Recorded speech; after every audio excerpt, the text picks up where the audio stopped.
Today on the show, strategy plus action equals creating success with Audacity. Great coaches and consultants like you have the ability to change people's lives and transform entire organizations. And your impact can often go far beyond the clients you work with. One of the reasons I love working with coaches and consultants is because of that ripple effect. This show is here to highlight your expertise and empower you with resources and new ideas to grow your business. The strategy in action. Nick Kennedy is on the show today, and we have an absolute blast talking about this idea of audacity, which, can be a polarizing word to some people, or, they come at it with maybe a negative connotation, right? Of how dare that person go and do that, the audacity, right?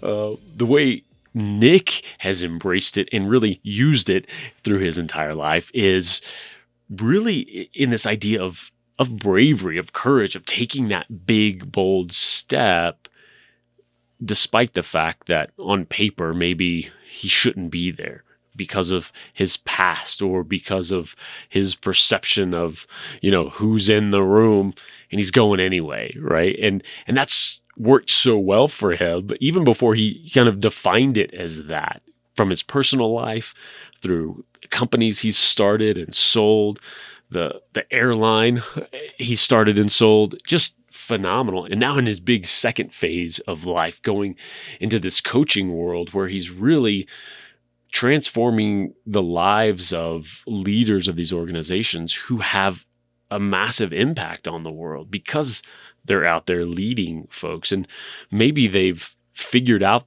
the business thing to a certain extent, but they're struggling at home, or they're trying to break through to that next level of leadership to really become somebody who influences people around them and in a positive way, right?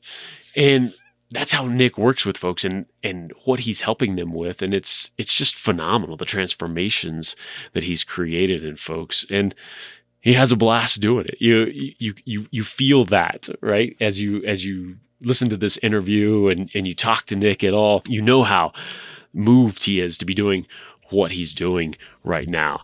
And you're going to love this interview, and I encourage you to jump in and connect into Nick's world and learn all that you can.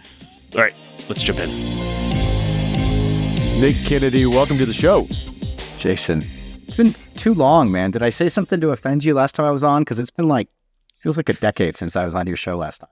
I'll try not to say anything bad if that was the case.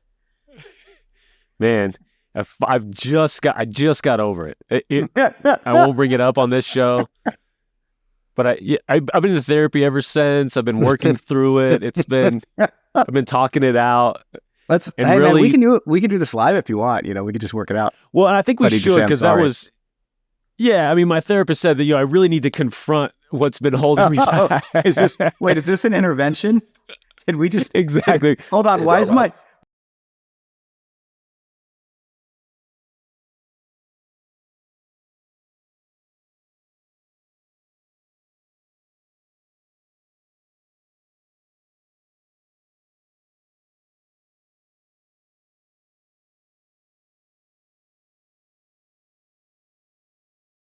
idea? I think we need to start this. Jason and Nick confronting you on your past demons.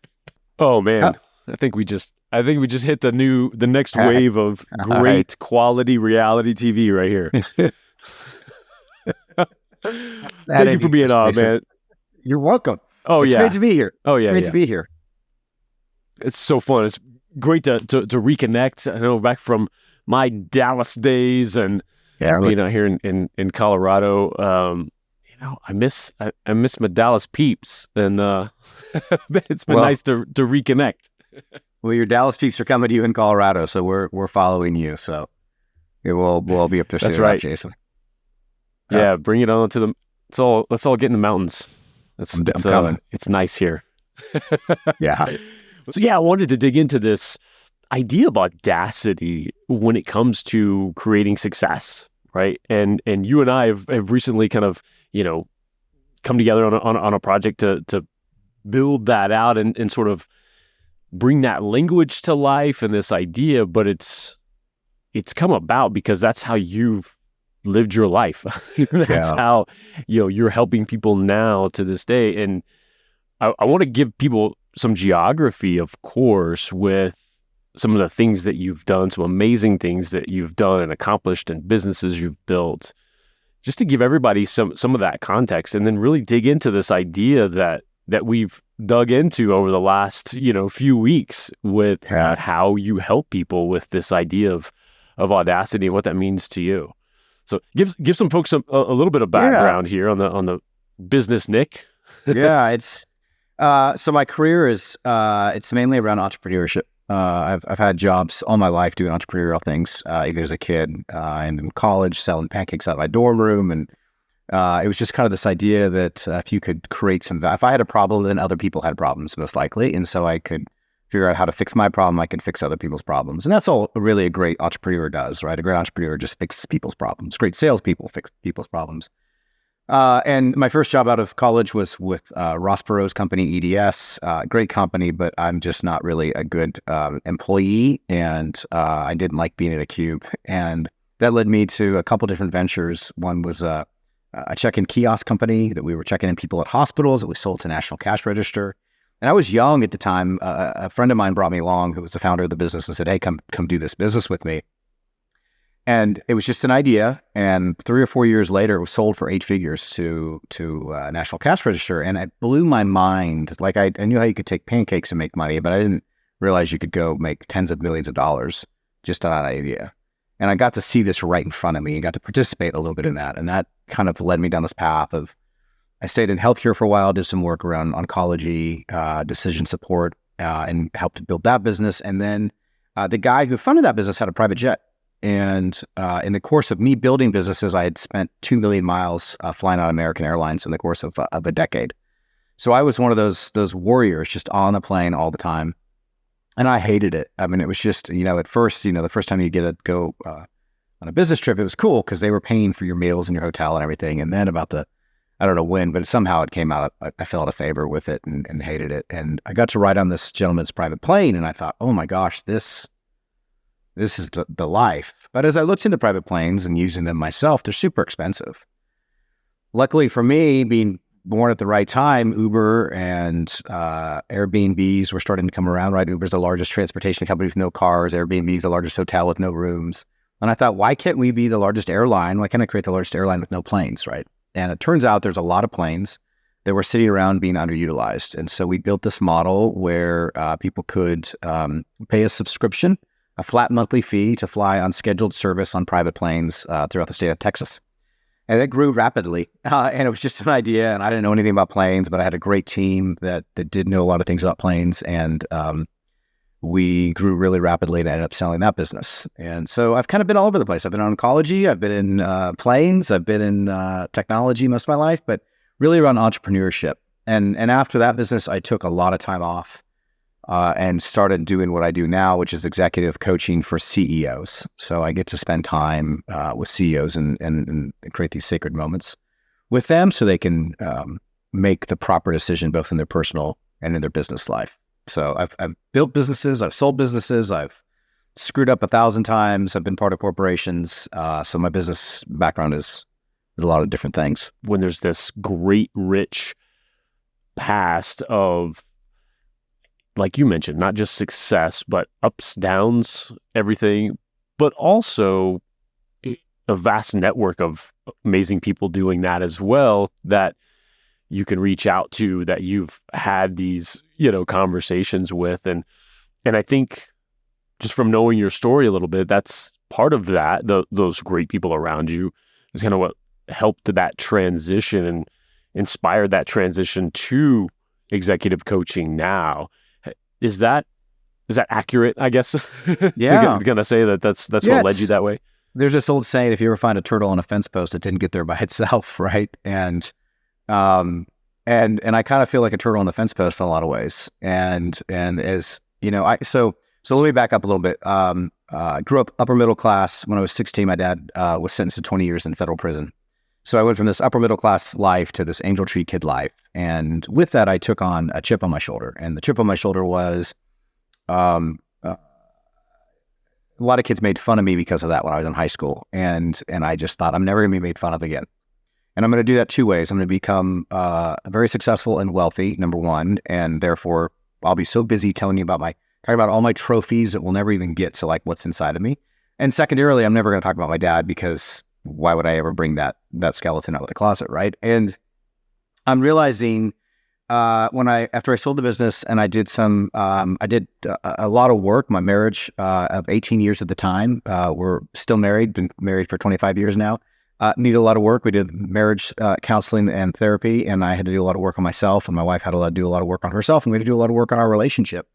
And then I went through a leadership program under John Townsend, who's a great coach himself, probably one of the best there is. I did a Townsend leadership program where I got to spend a year with 9 other individuals and a leader, learning different kind of skills. So it was like I had a house, right? Prior to all of this, we went through and I decimated that house. I reconstructed it from the ground up. And in that process, I started telling my story to other buddies, most of whom were entrepreneurs. We all just kind of, are like coyotes. We run around in packs, right? You kind of see someone who looks like you and you become them. And 9 out of 10 times I would say, hey, I'm really let me tell you what I'm dealing with. Let me tell you about my shame and how that manifested itself into me firing this person. Or let me tell you about how when I should have been dealing with confrontation with certain people, I instead drank lots of Manhattans, right? Or, all the things I was doing to mute the emotions that were coming out of me. These other CEOs would look at me, 9 out of 10 would look over their shoulder and kind of like, you too? Like, you're dealing with that too? And I realized we were all dealing with it in our own way. We were all separately suffering. And what I know about human beings now is that when you can tell the truth in a safe setting with a safe person, you can get it out of your mind and out into the ether, and then the healing can begin. But it's really, really, really scary to do that. And to say the things that you've been saying in your head that you don't know how to get it out, and to trust somebody that they're not going to run off and tell somebody else. And what turned into kind of what I thought was just me doing my own process has turned into my second career. And it's a vocation. And it's one, quite frankly, Jason, I think I'll be doing for the rest of my life, because I get to spend time with just people who are at the tip of the spear. They own sports teams. They're Hall of Fame athletes. They're different, really successful people that seem to have it all together, but they're harboring these things inside of them that's ultimately hindering their growth. It's ultimately plateauing them. And so we just spend time together and we work through what that looks like. And I have the coolest job in the world, because I love reading. I'm curious. I like to write. And so I get to read and write and do research and talk to really cool people. And I get to put that in my library. And then in the middle of a conversation, my job is to be able to understand what tools to take down off the shelf and apply to that particular situation. And so consequently, I get to work on myself. Like, I feel like I'm cheating in some respects, because as I think about how do I help so-and-so go through this problem, I'm also like, oh, I'm still dealing with that in my own life. I should probably apply that to my own life. Let me go have this conversation with this old friend, or with my wife, or with my child. And man, it's exhausting and it's life-giving at the same time. It's this really weird paradox that I just love. Oh yeah, and it goes right back to what you talked about in the beginning of entrepreneurship. Is you're helping people solve the same problems that you had or have, and going through that, and in this it just happens to be in a very human to human way that's fantastic. And it's invigorating, and it's a tough thing, and I really want to highlight this aspect for everybody, because it isn't second nature, even with closest friends, for a lot of people, to share this kind of stuff. Forget running off and telling somebody. What about just reaction in that moment, right? Yeah. What about just like, what are you talking about? Like, that's what you're expecting. Or I think if you haven't had those kind of conversations before, and those are powerful tools and skills to build, to to learn. even just Yeah, I mean, here's the yeah. coolest thing. Like, I don't know if you can see this, Jason, but it doesn't. This is a card of emotions, different types of emotions, right? Here's what's fascinating about our bodies. There's a great book called "The Body Keeps the Score," and our body has a physiological reaction to particular situations before we even know what the emotion is we're feeling. So, as an example, when I feel shame, my cheeks get red, my ears get warm, and my chest tightens. And I've done enough work on myself and done enough therapy, and I've studied this enough, and that I will feel my chest tighten, my cheeks get warm, and my ear or my red, and my ears get warm, and I'll think to myself, why am I feeling shame before I even think I'm feeling shame? And then I'll go, oh, it's because so and so just said someone's a better coach than you, right? Or, you're not as good as you think you are, or you misspelled something in your email newsletter, right? It could be little, it could be small, it doesn't matter. It manifests itself. And I think that's what's fascinating about us as humans is that we actually have these triggers in us, whether it be passion or joy or love or shame or guilt or anger, which often comes out as either rage or annoyance, right? Annoyance is a form of anger. But when you can stop long enough to know what you're feeling, and before I went through this thing called Celebrate Recovery, which is a 12-step program, not for alcohol or drugs specifically, but just in general, like a particular sin in general. My favorite sin was pride, is still pride, right? So I had to deal with that. But before I went through that process, I didn't even know there were 8 basic emotions, much less what I was feeling at any given moment. I was so reactive. And my definition of adulting is being fully aware of your emotions while not letting them control you. Because you can't control your emotions. They happen to you. You can control your reactions to your emotions. So when you think about as a CEO, as someone who's on television, as someone who's leading groups of people, right? You're under a microscope. You might say something. We all can think of examples. We don't need to bring them up here, but you can all think of examples where someone goes, they've done something and that forever marks them as who they are. And the truth is, it's not who they are. It's just a decision they made in that moment. And so when you think about leaders, I think you can, this is going to sound so Pollyannish, but I think if you change the hearts of leaders, you change the world, because we spend more awake time at work than we do anywhere else. And so if you have a leader leading you who wants to make money, make a ton of money, go for it. Never less than profit, so much more, but also looks at you as a human and says, hey, is this the best job for you? Is there a better job for you? How can I help you lean into your strengths? How can I help you strengthen your weaknesses? How can I tell you some vulnerability about me so you might be able to see that in your own self, right? If you have leaders do that across the globe, instead of, I'm going to milk you for every last drop of energy you have out of you, and then I'm going to kick you to the wayside. That's not capitalism, right? That is, at best, that's crony capitalism. And at worst, that's just pure meanness. And so I think there's a really big thing at stake here, which is, man, change the hearts of the leaders and you change the world, because then leaders start to, and in the way you change the heart of the leaders by them to know themselves, to actually do a deep dive. So I do 360 reviews and I have them journal and we talk through a lot of different stuff, and I have all sorts of skills and exercises and tools we go through, and it's pulling out what's inside of them. And it's putting it on the table and it's examining it and going, not it's good or bad. It just is what it is. Let's acknowledge it so that we can understand why we do certain things that we do in our life. That becomes a whole level of freedom, right? Money's not freedom. Money is just another prison. Freedom is knowing who you are and being able to do what you love. That's what freedom is. Oh, yeah. And I'm right there with you on that ripple effect, right? If you can change someone's life who is leading hundreds of other people, well, think about that's hundreds of other families, other friends of theirs, of each one. And it is a massive ripple effect, and it can go negative or positive. If, I've witnessed people, go into complete, anxiety mode and have to be on medication because of where they work, right? And the opposite is so true, and the opposite is possible, that you can uplift those same folks and give them an insight that, oh, maybe they interact with their children differently because of a conversation you had at the workplace, right? I think it's incredibly powerful. And Yeah. and the big thing with all this is that it is changeable, doable.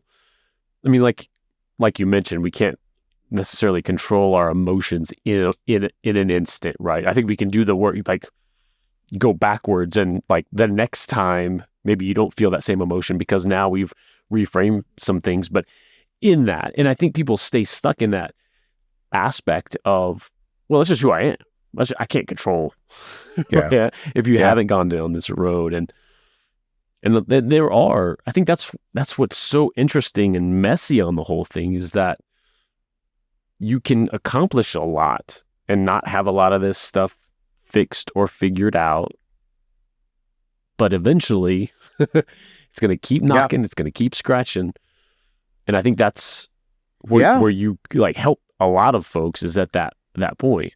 I mean, I'm a great example of that, Jason. I did a lot. I was very successful in business with the help of a lot of people, but I was very successful in business having not done this work. But I was going to plateau. I was going to plateau because I was turning to crutches in order to mask what was really inside of me. And so there's these three levels of hierarchy of leaders, and the first level is, hey, I just do the job really well, right? You give me a job, I do it, I show up early, I stay late, and I do the task better than you expect. That's kind of the first level. The second level is you get to lead other leaders, and you're reacting to problems, right? You're like waiting for the problem to happen, and then you're reacting to it. That's what I was really good at. That's where 99% of leaders stop. The meta leaders, like the leaders who become great, they go to the next level, and what they do is they go look for problems before they exist. So they put their house in order in such a way that they don't have to be reactive, and they go out and they're thinking about what's the problem that's going to exist next week, next month, a year from now, 10 years from now. And then they apply their expertise towards that. But when you're so busy reacting to the emotion all the time, or you're so busy reacting to chaos, you can't move forward. And that's the yin yang symbol, right? One side is white, that symbolizes order. One side is black, that symbolizes chaos. But inside of white, there's a black dot. That symbolizes even in order, there can be chaos. So you can have a great life, but there still lives this thing inside that can turn into chaos pretty quickly. And here's what's super cool. In the chaotic side and the black side, there's a dot of white that symbolizes that, hey, there is a chance of rebirth. And in fact, you probably are going to be much better if you're living in the chaotic life and you reach out into that order and you think, oh, I want a better way of living, right? And you can't lead other people until you know what's going on inside. You can't properly lead people until you know what's going on inside. Yeah, you can read the books, and yeah, you can say all the things, and yeah, you can kind of check the boxes, but you can't really be transformational. You can't be the person that long after you're gone, they'll say, hey, let me tell you about this mentor I had, this boss I had, this friend I had, this leader I had, and what they did, right? We all have had those people in our lives. You can't be that person until you've done the work on yourself. And I think that that's a really important aspect for people as they're thinking through, when I get an opportunity to sit with someone and coach them, and there's a difference between coaching and consulting, right? Consulting helps them go build their business, and coaching is helping them build their lives, both professionally and personally. But when I get to sit with them in those moments, I get to bring to bear how I dealt with my board and how I dealt with my investors and how I dealt with my employees, both properly and improperly, and give them advice. I literally had a client yesterday call me, and he's having a board is, they're done. They're done. The bottom has fallen out. They don't trust him anymore. And they're basically saying, hey, we need to move on, right? He's just completely tormented because this is his entire identity. And it's easy for me, who's not in his shoes, to say, hey, man, there's a future ahead of you. This is the thing before the thing. This isn't your entire life. And coach him through that process. It's hard for him to believe me. But because I've got some skins on the wall, because I had the audacity with a couple of other people to go start an airline, he goes, I think maybe I can trust Nick. Right? And my wife had breast cancer this year. She had a couple major surgeries. The surgeon, right before we went in, like we knew he had hundreds and hundreds of surgeries under his belt, right? We trusted him. We put our trust in him. That's what a coach does. They go, look, this is my problem. Help me. And then you guide them on that process, and they can choose to listen or not about that. But man, how great is that to have that and what's cool is they pay me to do it, Jason. Therefore, they're going to listen. Like my friends will ask me advice on stuff, and I hate to do it because I want to be their friend, not their coach. But they'll still ask me advice, and it's like 50-50 whether they take my advice or not. But people who pay me, it's like 90% take my advice because they're like, well, hell, I'm paying this guy. I might as well get my money's worth. And so there's this value exchange that goes on there. And it's the same thing with you, Jason. Like this last thing that we built together, right? We created this. So I sponsored this newsletter, Justin Welsh's newsletter, 70,000 subscribers. And I didn't know, I sponsored it. I paid for it. I didn't know what I was going to go do. And I called Jason. I said, Jason, help. You're a marketing genius. Help. And he's like, and we were kind of going back and forth. And he said, what's one word that describes you? And I asked my wife and my son separately, and they both said the exact same thing. They said, you're audacious, Dad. And then you came up with, well, let's create the 7-day Audacity challenge, which turned into this. I'm really proud of it. It's this beautiful product. You can go take it. It's free. It's on my website. I'm sure it'll be in the links below or however Jason wants to do it. But it's a 7-day Audacity challenge. It's 5-minute lessons over the course of 7 days that says, hey, everything good in my life happened after I made an audacious decision, whether it was asking my wife out and I had no business asking her out, jumping on a plane, going to a college that I had never even been to, right? Starting this airline. Like these audacious moments define my life. And it's the same thing you did for me, but I was like a deer in the headlights until you're like, oh yeah, I got this. Yeah, this is what we should do. And here's the structure and here's how it should go. And I probably drove you nuts. You can tell me now or not, but I was like, what about this? What about this? I went back and forth. Every time I sent you something, you would say yes and you would make it better, right? That's the role of the coach consultant that you were to me. And yeah, it was almost like, I'm sure it's 20 years of experience of you doing that, but it also, I'm sure, felt somewhat easy in some respects because you were able to look at me and be like, oh yeah, here's how we're going to do it. But to me, I was completely blind. And you brought me clarity, and you brought me wisdom, and you brought me structure, and you did all the things that I needed to have in my life. And that's the role of a great coach consultant, which you were to me just recently as we built that product out.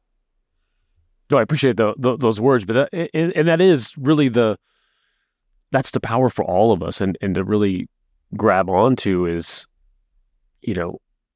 coaches need coaches, leaders need mentors. Like we need that outside perspective. And again, I think the more successful you are, not even I've witnessed this, and there's example after example, the more successful you are, the more you reach out for that help. And it's very specific help, right? It's like, I need this thing done. Yeah. Who do I know? Where? And let me go get that. Whereas early on, we're just sort of like, my life's a shambles. Help me, somebody.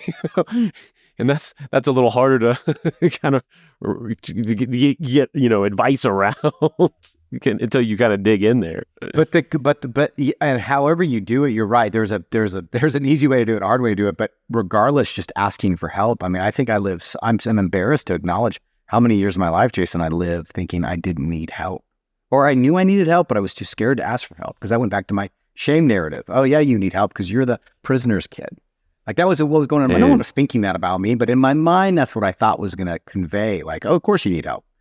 And that's my pride, right? That's the thing I still have to deal with. Is like, no, like that's something inside of you, Nick, that you need to go deal with.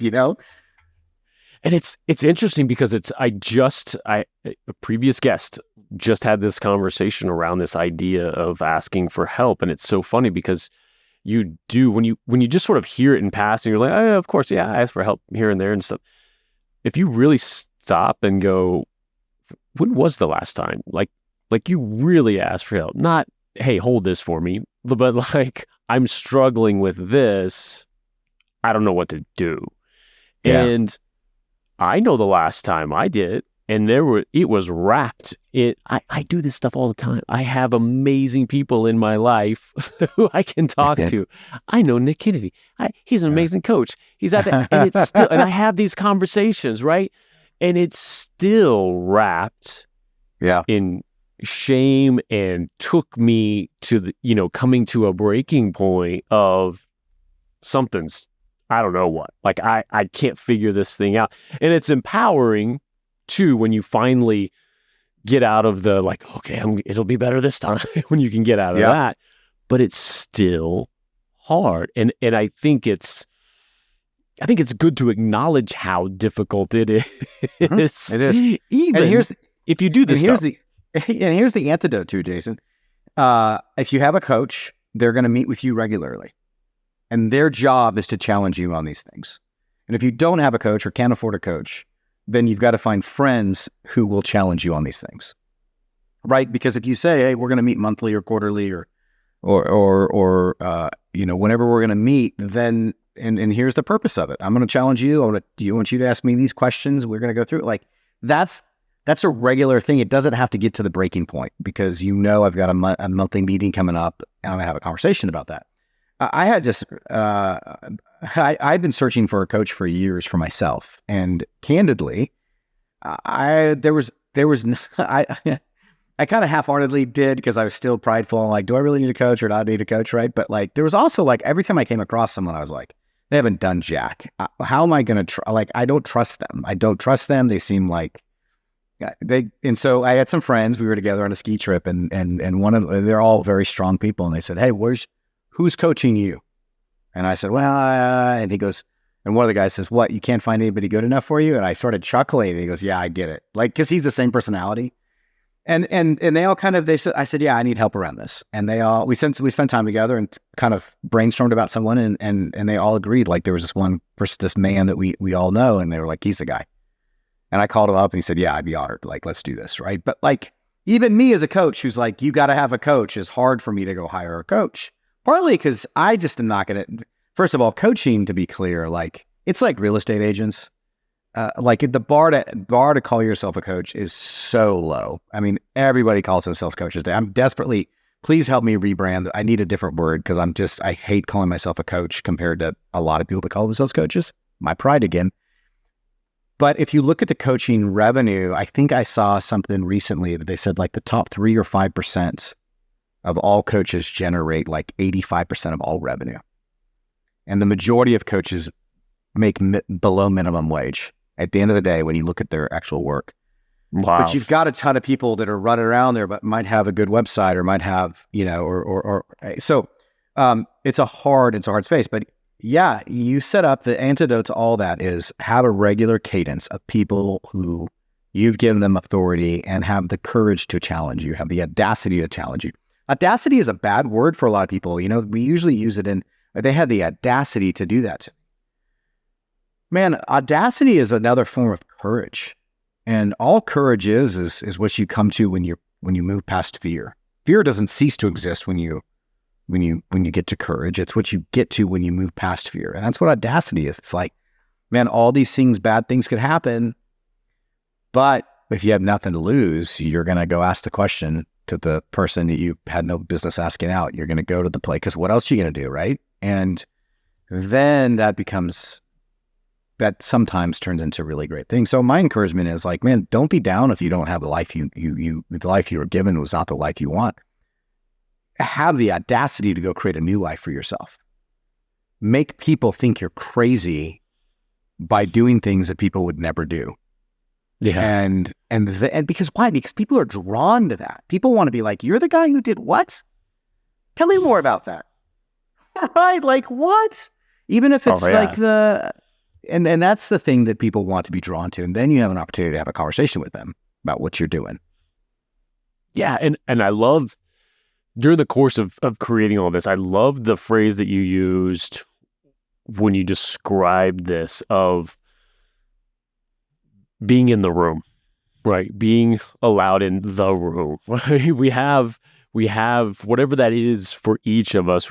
We have that, like, oh, that's where the successful people are. That's where they go meet, or this is what they do. I can't get in that room. And that's what this, it was just such a great insight. I'd love to have you expand on that, but it's this permission and this realization, hey, take it from somebody who's been in that room. You can come on in. Like, yeah. Well, I think I don't know if I told this story in the 7-Day Audacity Challenge or not, but I remember my first job at EDS. Right after I started EDS, they got a new CEO that came in there, and his first thing he was going to do was fire a bunch of people. And I think I misheard my boss, but during one of our management meetings or one of our meetings, I wasn't a manager. I heard him say, hey, there's going to be an early morning meeting next Wednesday, 7 a.m. at this room. And I thought we were all invited to come to this meeting. So I showed up dutifully. And I showed up at 7 a.m. in this room, and I looked around and none of my colleagues were there. It was my boss and all of his bosses. And he looked at me like, what are you doing here? And everybody was like, who's this guy? And I just sat there. And I literally was not invited. I later on figured out I wasn't invited to this meeting. But the meeting, Jason, the meeting was about not specific names, but it was about who are we going to let go in this organization? Like what percentages of people are we going to let go? I mean, I'm brand new. Like I'm fresh out of college, and I'm sitting in this meeting about letting go people. And I swear to you, Jason, had I not shown up in that meeting, had I not had the audacity or stupidity, depending on how you look at it in that particular case, I think I would have been one of the first to go because no one knew who I was. I was one of the first hires. I didn't do any. I was not providing. I promise I was not providing the value of the salary they were paying me at that point in time. But I showed up, and guess what? My boss walked out, and he's like, he wanted to compare notes with me, and he asked me about a couple of clarifying questions, and then he started calling me into his office to talk about different things, and then I got called into his boss's office to talk about different things, and before you knew it, I'm in all these meetings, and I just happened to show up in the room. And Wow. and I realized that I've had the opportunity. I count several billionaires as friends and as clients, and I'm telling you, these people who are the masters of the universe, man, they all deal with the same stuff, and they're invited to the room because of their net worth. But at the end of the day, they're like, okay, so how should I frame this conversation with Jamie Dimon, or so how should I have this conversation with Elon Musk, or how should I they're still going back to their sixth grade moment in which that girl said, no, I don't want to be your, no, I don't want to be your go steady with you, right? That's still plaguing them. It sounds silly, but Right. it is these marks on their lives. And so the whole idea of being in the room is like, if you want to be in the room, you belong in the room. And the invitation is from me to invite you into the room as someone who's in the room now. But you really don't need an invitation. You bring your own invitation because there's nobody who gets in that room. And I shouldn't say that. There are some people who get invited, but the majority of people in that room show up in that room unannounced, uninvited.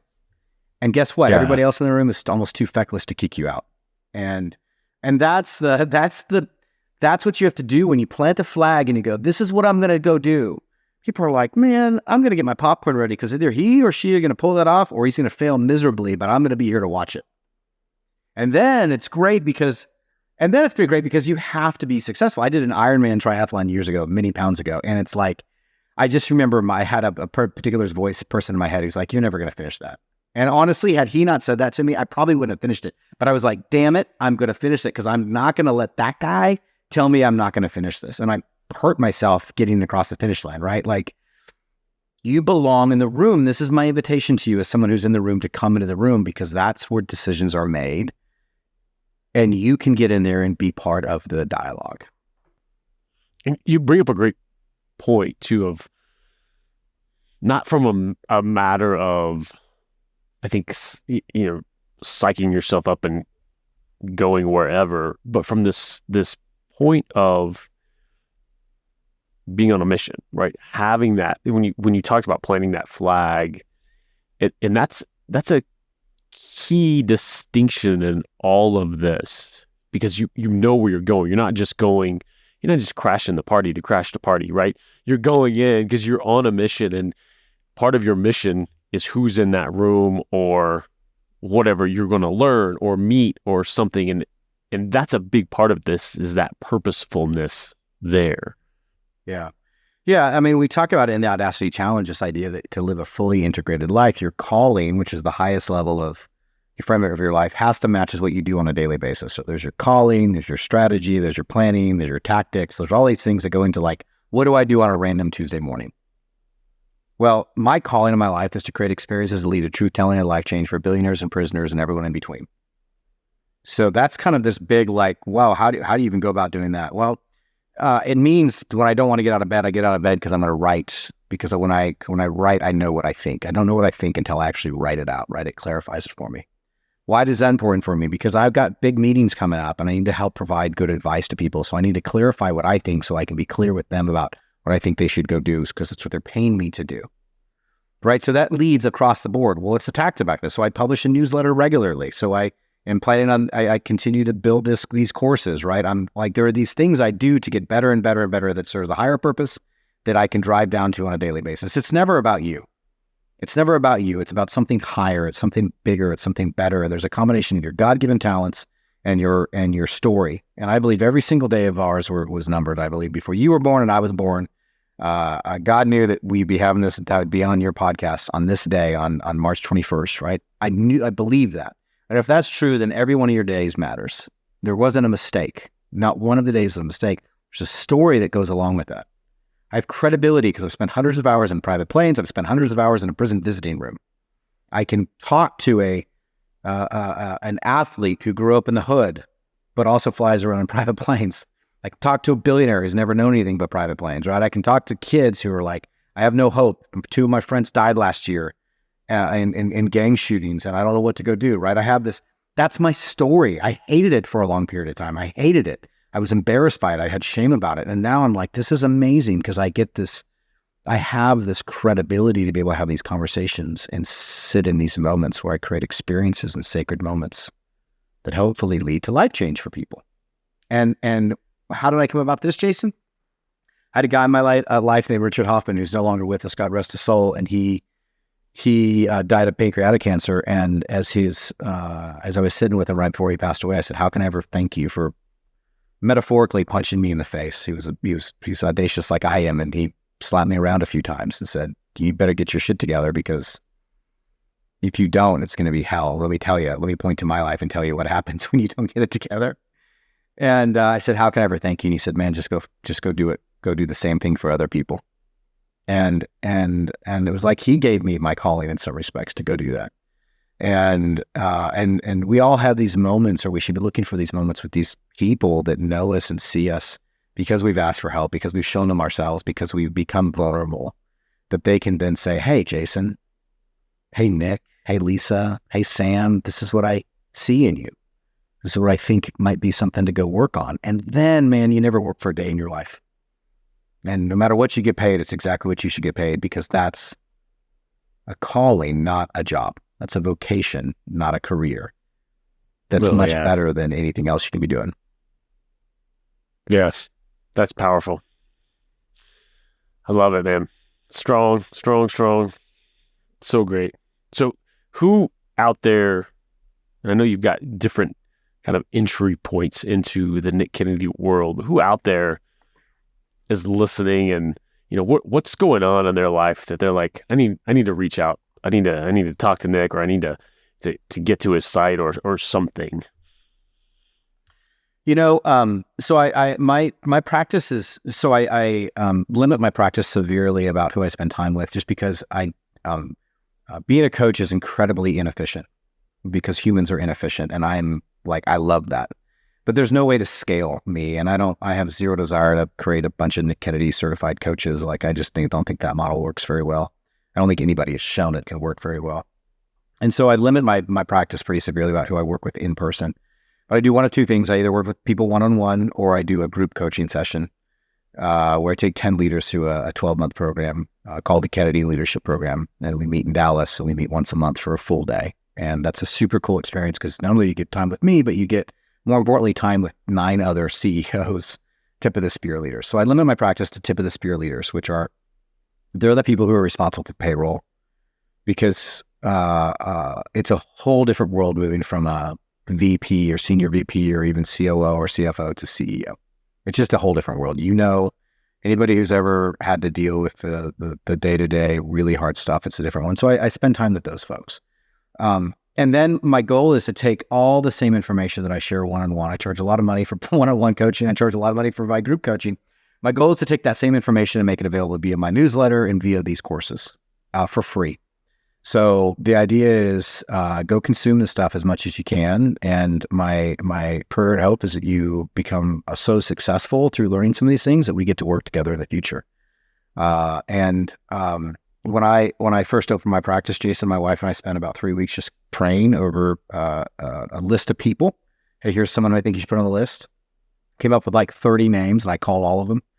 like 15 of them said yes. And it was crazy. Like over the course of a week, like 15 of them said yes, let's do it. And now it's all referral based. It's great because people will call me and say, hey, so-and-so said I need to talk to you about something. And so if you're looking for a coach, like go find a coach. I'm happy to chat with you in either one of those group coaching or one-on-one coaching. I've got a wait list for both of them, but let's chat, man, and figure that out. Not, I've got a ton of free stuff. I've got a great newsletter of that I love that Jason doesn't like the name of, called the Zippy Turtle, and it's a contradiction of terms and memorable, and that I write a lot of stuff in, and I create these courses as well. NickKennedyCoaching.com is where you can find all that information.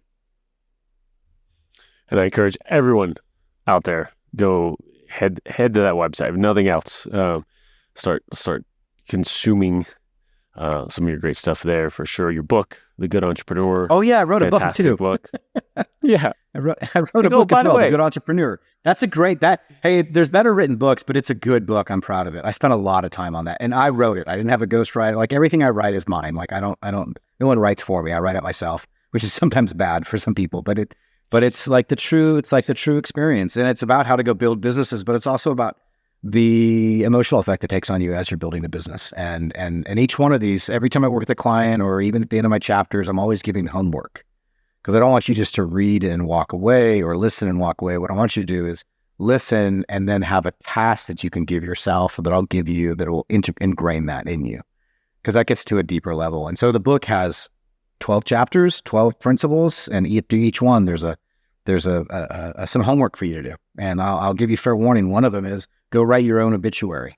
Like, I don't mess around. There's no patty cake around here. Like, it's like the real deal, because I like, who knows when I'm going to die, right? And I don't want to spend one day just not giving everything I have. Like, they're hard things, and this is what you have to do if you want to be a great leader, in my opinion. I agree. Nick, thank you so much for being on, man. This has been fantastic. Jason, thank you. And thank you for helping the Audacity Challenge. You made it so much better. In fact, I don't think I would have done anything if you hadn't been involved. So thank you very much. Go hire Jason, everyone. He's great at what he does. I appreciate that. And we'll see you all next time. Thanks so much for tuning in and being a part of this show.